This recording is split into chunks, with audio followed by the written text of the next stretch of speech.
meus amigos, tudo bem? Quem fala com vocês aqui é o Valdo Tripé. Sensacional, hein?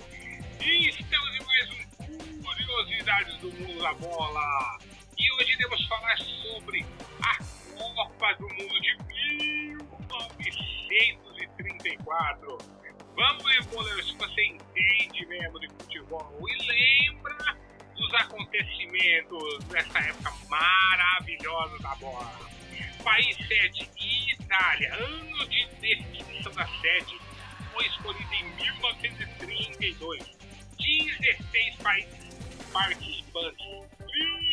32 países das eliminatórias mesmo. Quem foi campeão? Quem? Itália. Ah, boleiro, ser manjo, hein? Final. Itália 2, Tchecoslováquia, local, Estádio Nacional de Flamengo, Roma. E vamos para o que interessa, né? Você sabia? O Uruguai não participou da Copa em represália à ausência dos italianos em Montevideo 4 anos antes.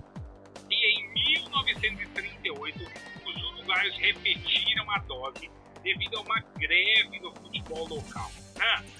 Nas eliminatórias, o Brasil se classificou automaticamente no seu grupo, por desistência do Peru, único adversário, mas perdeu na primeira fase da Copa para a Espanha.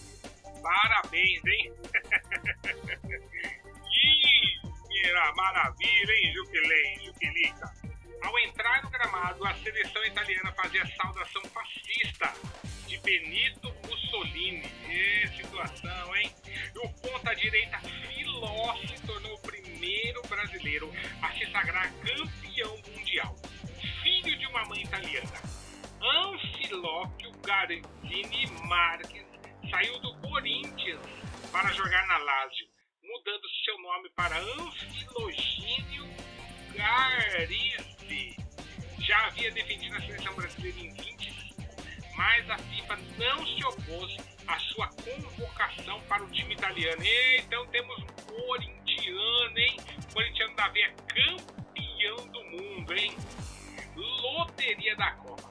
Para financiar todo o investimento necessário para a realização da Copa, o governo italiano criou uma loteria nacional e aumentou os impostos sobre vários produtos, com destaque para os cigarros, que passaram a trazer alusões à Copa do Mundo impressas nas embalagens. Alguém tinha que pagar essa farra, hein? Sobrou para quem fuma. Em 1928, o jogador italiano Luigi Alemanni do Torino foi suspenso pelo resto da vida. Isso mesmo, pelo resto da vida, devido a um suposto envolvimento em um caso de suborno, alguns meses antes do início da Copa. Porém, o técnico italiano Vittorio Pozzo solicitou uma anistia ao jogador, que foi concedida pela Federação Italiana. Olha aí, desde aquela época aí tem esqueminha. Alemanni participou de todos os jogos da Itália na Copa. 6 dos 13 participantes da Copa de 30 retornaram à Copa de 34. Argentina, Brasil, Estados Unidos, França, Romênia e Bélgica. Curiosamente, nenhum deles passou pelas oitavas de final. Todos perderam e foram eliminados da primeira rodada, hein? Agora eu vou perguntar pra você, boleiro, vamos ver se você sabe. Um jogador pode disputar uma partida oficial usando óculos e sem chuteiras? Vamos lá para a resposta, vem comigo. As regras não proíbem o uso de óculos, mas o jogador que deles se utilizar deve saber que joga sob sua responsabilidade e risco. A regra também não obriga a jogar com chuteiras, sabia? Não obriga, mas sugere que em partidas oficiais os árbitros não devem autorizar que os jogadores atuem descalços se os demais estiverem calçados. O suíço Leopold Clarkson foi o primeiro jogador a usar óculos em uma Copa. Nos 2 jogos da Suíça marcou 3 gols, isso mesmo. Pediu música até no Fantástico naquela época, hein? No Mundial de 38 ele fez parte do elenco da Suíça, mas não participou de nenhuma partida. Olha que pecado. jogada, hein? O defensor holandês Rinus Israel, que entrou em 3 jogos da Copa em 74, apareceu de óculos em um álbum de figurinhas para o Mundial. Mas nos jogos atuou sem óculos. Outro holandês, Edgar Davids, notabilizou-se por jogar com um óculos moderno. Porém, na única Copa em que atuou, em 1998, ele estava sem óculos. Que zica, hein? Não houve fase de grupos no torneio. A Copa foi disputada em formato de mata-mata desde o princípio, começando pelas oitavas de final. Na prática, 8 países iriam à Itália para disputar somente uma partida. Apenas Espanha e Suíça protestaram em vão contra essa forma.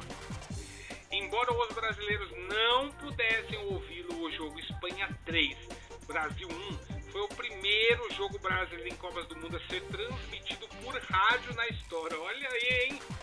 A transmissão foi da EAJ/7 Unión Rádio Madrid, na voz do locutor Carlos Fuente Peralba. Galera, olha que novidade, hein? No jogo de abertura entre Itália e Estados Unidos, o ditador Benito Mussolini se encontrava na tribuna de honra do estádio.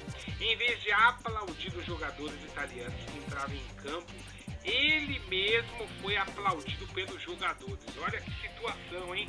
Olha que mundo era difícil antes, hein? Hoje tá uma maravilha, né? A primeira prorrogação na história das Copas ocorreu no jogo Austrália 3, França 2. Depois do empate por 1-1 no tempo normal, foram jogados mais 30 minutos para se definir um vencedor. Olha, você não sabe, hein?